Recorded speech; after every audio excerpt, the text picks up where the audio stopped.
আসসালামু আলাইকুম। বাংলা সংবাদে সবাইকে স্বাগত জানাচ্ছি আমি আফরোজা রূপা। প্রতিবাদকারীদের আওয়ামী ফ্যাসিস্টের কাজ বলে আখ্যা সালাউদ্দিনের, তীব্র নিন্দা নাহিদের, সনদ সই করা না করা নিয়ে পাল্টাপাল্টি বক্তব্য। জুলাই হত্যাকারীদের ষড়যন্ত্রে পা দিয়ে সনদ বানচাল হলে দেশ পিছিয়ে পড়ার শঙ্কা অ্যাটর্নি জেনারেলের। সরকার আসার আগে ঋণের কিস্তি ছাড়ে নারাজ আইএমএফ, বাকি অর্থ না পেলেও চলবে বাংলাদেশে, জানালেন গভর্নর। উন্নয়ন সহযোগীদের ভূমিকা নিয়ে প্রশ্ন। কেন্দ্রীয় শহীদ মিনারে আমরণ অনশনে এমপিওভুক্ত শিক্ষকরা, দাবি আদায়ে কালো পতাকা মিছিল, ন্যায্য দাবির সঙ্গে নীতিগতভাবে একাত্মতা প্রকাশ বিএনপির। রূপনগরের পোড়া রাসায়নিক গুদামের আশপাশের বাতাসে বিষাক্ত গ্যাস, ঝুঁকি এড়াতে নিরাপদ দূরত্বে থাকার পরামর্শ, ভয়াবহতা থেকে বাঁচতে আইনের শক্ত প্রয়োগ চায় ফায়ার সার্ভিস। লাগামহীন স্বর্ণের বাজারে তলানিতে বিক্রি, চোরাচালান ঠেকাতেই বিশ্ববাজারের সঙ্গে মূল্য সমন্বয়ের দাবি বাজুসের, যৌক্তিকতা নিয়ে প্রশ্ন বাংলাদেশ ব্যাংকের।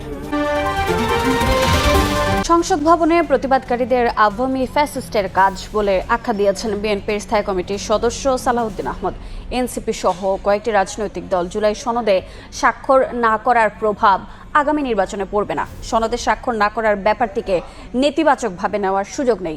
রাজধানীতে আলাদা অনুষ্ঠানে এসব মন্তব্য করেছেন বিএনপির নেতারা। সনদে স্বাক্ষর করার সুযোগ এখনও রয়েছে জানিয়ে সব দলকে স্বাক্ষর করার আহ্বান জানিয়েছেন বিএনপি নেতারা। শুক্রবার জুলাই সনদে স্বাক্ষর করেছে বিএনপি, জামায়াত সহ বেশিরভাগ রাজনৈতিক দল। তবে গণঅভ্যুত্থানের অন্যতম অংশীজনদের নিয়ে গঠিত এনসিপি ও বেশ কিছু দল সনদে আপত্তি তুলে অংশ নেয়নি অনুষ্ঠানে। এতে বর্তমান রাজনৈতিক পরিস্থিতি নিয়ে উঠছে নানা প্রশ্ন। শনিবার সকালে রাজধানীর খামারবাড়িতে এক সেমিনারে যোগ দেন বিএনপির স্থায়ী কমিটির সদস্য ডক্টর আব্দুল মঈন খান। জুলাই সনদে স্বাক্ষর না করা প্রসঙ্গে তিনি বলেন, মতভিন্নতাকে নেতিবাচকভাবে নেওয়ার সুযোগ নেই। গুরুত্বপূর্ণ ভূমিকা পালন করেছিল তারা কিন্তু গতকালের মধ্যে অংশগ্রহণ করে। এদিকে শহীদ জিয়ার মাজারে শ্রদ্ধা নিবেদন শেষে বিএনপির স্থায়ী কমিটির সদস্য সালাহউদ্দিন আহমদ বলেন, এনসিপি সহ কয়েকটি রাজনৈতিক দল জুলাই সনদে স্বাক্ষর না করায় আগামী নির্বাচনে এর কোনো প্রভাব পড়বে না। এনসিপি এবং তিনটি কি চারটি বাম রাজনৈতিক দল স্বাক্ষর অনুষ্ঠানে যেতে পারে। আমি বলবো না স্বাক্ষর করেনি, স্বাক্ষর করার সুযোগ উন্মুক্ত আছে। আশা করি তারা ভবিষ্যতে সনদে স্বাক্ষর করবে না।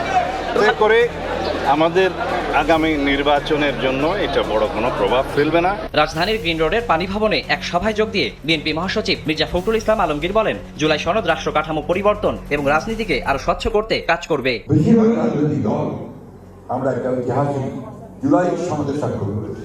গণতন্ত্রকে সত্যিকার অর্থে গণতন্ত্রের প্রাতিষ্ঠানিক সেগুলোকে প্রাতিষ্ঠানিক ভাবে আরো বেশি উন্নত করা এবং গণতন্ত্রকে গণতন্ত্রের মধ্যে চলতে যাওয়া, গণতান্ত্রিক কৃষ্টি অর্থাৎ ডেমোক্রেটিক কালচারটা গড়ে ওঠা, এই ব্যাপারগুলোতে সমাজের মধ্যে সবগুলোই আসলে সক্ষম। সনদে স্বাক্ষরের সুযোগ এখনো রয়েছে জানিয়ে যারা স্বাক্ষর করেনি তাদের যথাসময়ে স্বাক্ষর করার আহ্বানও জানান তারা। জুলাই সনদে জন আকাঙ্ক্ষার কোনো প্রতিফলন ঘটেনি বলে মন্তব্য করেছেন জাতীয় নাগরিক পার্টির আহ্বায়ক নাহিদ ইসলাম। দুপুরে রাজধানীর বাংলা মোটরে দলের অস্থায়ী কার্যালয়ে সংবাদ সম্মেলন করে কথা বলেন তিনি। বলেন, যেসব দল জুলাই সনদে স্বাক্ষর করেছে তারা গণ অভ্যুত্থান ও জনগণ থেকে ছিটকে গেছে। জুলাই সনদের আইনি ভিত্তি নিশ্চিত করার দাবিতে অনড় এনসিপি। বিএনপি নেতা সালাউদ্দিন বলছেন, শুক্রবার রাজধানীর সংসদ ভবন প্রাঙ্গণে স্বাক্ষর হলো জুলাই জাতীয় সনদ। 25টি দল জুলাই সনদে সই করলেও স্বাক্ষর অনুষ্ঠানে অংশগ্রহণ করেনি জুলাই গণ অভ্যুত্থানের নেতৃত্ব থেকে উঠে আসা রাজনৈতিক দল জাতীয় নাগরিক পার্টি এনসিপি। সনদে গণভোটের তারিখ, সনদ বাস্তবায়নের পদ্ধতি ও আইনি ভিত্তি না রাখার অভিযোগ তুলে অনুষ্ঠান বর্জন করে এনসিপি।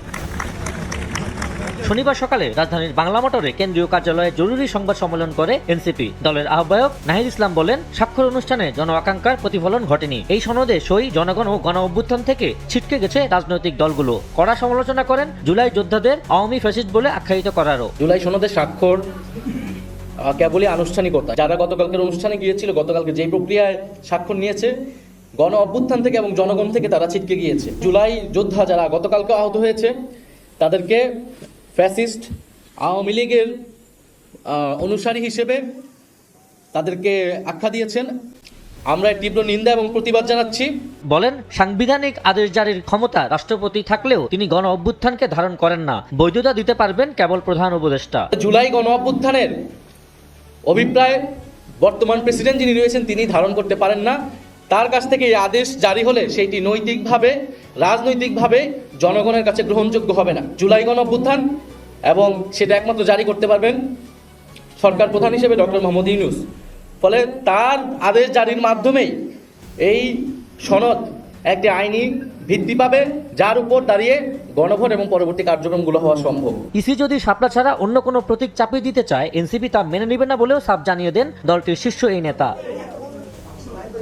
এদিকে কোনো অবস্থাতেই জুলাই সনদকে আইনি ভিত্তিহীন রাজনৈতিক সমঝোতার দলিলে পর্যবসিত করা যাবে না বলে জানিয়ে দেন দলটির সদস্য সচিব আক্তার হোসেন। ঐকমত্য কমিশন যেন কোনো ধরনের রাজনৈতিক চাপে বা কোনো দলের প্রতি পক্ষপাতমূলক আচরণের কারণে জুলাই সনদের আইনি ভিত্তি প্রদানের জায়গা থেকে সরে না আসে, বরং যে রাজনৈতিক দলগুলো গতকাল সেখানে স্বাক্ষর করেছেন, আমরা বিশ্বাস করি অধিকাংশ রাজনৈতিক দলই আমরা আমাদের আকাঙ্ক্ষার জায়গা থেকে একই বিন্দুতে অবস্থান করছি। জুলাই হত্যাকারীদের ষড়যন্ত্রে পা দিয়ে সনদ বানচাল করলে দেশ পিছিয়ে পড়বে বলে মন্তব্য করেছেন অ্যাটর্নি জেনারেল মোহাম্মদ আসাদুজ্জামান। সকালে রাজধানীর এফডিসিতে গণতন্ত্র সুরক্ষায় জুলাই সনদ বাস্তবায়ন নিয়ে বিতর্ক প্রতিযোগিতায় প্রধান অতিথির বক্তব্যে এ মন্তব্য করেন তিনি। বলেন, জুলাই সনদ নিয়ে মতভিন্নতা থাকতে পারে, তবে গণহত্যাকারীদের কোনো ষড়যন্ত্রে পা দেওয়া যাবে না। জুলাই হত্যাকাণ্ডের বিচার নিয়ে অ্যাটর্নি জেনারেল বলেন, জুলাই সনদের বাস্তবায়ন হওয়া না হওয়ার উপর বিচার নির্ভর করে না, বিচার স্বাভাবিক গতিতেই এগিয়ে যাচ্ছে। যারা গণহত্যা চালিয়েছেন, যারা খুন করেছেন, যারা আহত করেছেন, পঙ্গু করেছেন, তাদের ন্যারেটিভ যেটা, সেই ন্যারেটিভ গ্রহণ করে জুলাই সনদকে যদি আমরা বানচাল করতে চাই, তাহলে বাংলাদেশ পিছিয়ে পড়বে। সুকান্তের মতো আমরা যে বাংলাদেশ চাই, যা আগামী প্রজন্মের জন্য শিশুর বাসযোগ্য করে গড়ে তুলে যাব, সেরকম বাংলাদেশ আমরা পাবো না। নির্বাচিত সরকার ক্ষমতায় আসার আগে ঋণের আর কোনো কিস্তি ছাড় দিতে চায় না আইএমএফ। ওয়াশিংটন ডিসিতে আয়োজিত দ্বিপাক্ষিক বৈঠকে এমন ইঙ্গিত দিয়েছে দাতা সংস্থাটি। কেন্দ্রীয় ব্যাংকের গভর্নর জানান, এখন ঋণের বাকি অর্থ না পেলেও চলবে বাংলাদেশের। যুক্তরাষ্ট্রের ওয়াশিংটন ডিসি থেকে বিস্তারিত জানাচ্ছেন কাজল আব্দুল্লাহ। রিজার্ভের ধারাবাহিক পতনে আর্থিক নিরাপত্তা নিশ্চিতে বাংলাদেশকে 2023 সালে $470 কোটি ঋণ সহায়তা দেওয়ার চুক্তি করে আইএমএফ। পরে 2024-এ অন্তর্বর্তী সরকার এসে চুক্তি করে আরও $80 কোটি ঋণ। তবে সংস্থাটি থেকে অনুমোদিত ঋণের $550 কোটির মধ্যে পাওয়া গেছে মাত্র $360 কোটি। অন্তর্বর্তী সরকার ক্ষমতায় আসার পর ঋণের অর্থ ছাড়ে শুরু হয় ধীর গতি। ওয়াশিংটন ডিসিতে আইএমএফের সঙ্গে বৈঠকের পর গভর্নর জানালেন, ঋণের বাকি অর্থ ছাড়ে আবারও সৃষ্টি হয়েছে অনিশ্চয়তা। আমরা বলছি যে ইলেকশন সাইকেল যাই হোক না কেন, আমাদের যদি পলিসি রিকোয়ারমেন্ট যদি আমরা মিট করে থাকি, তাহলে আমাদের রিভিউটা কমপ্লিট হওয়া দরকার।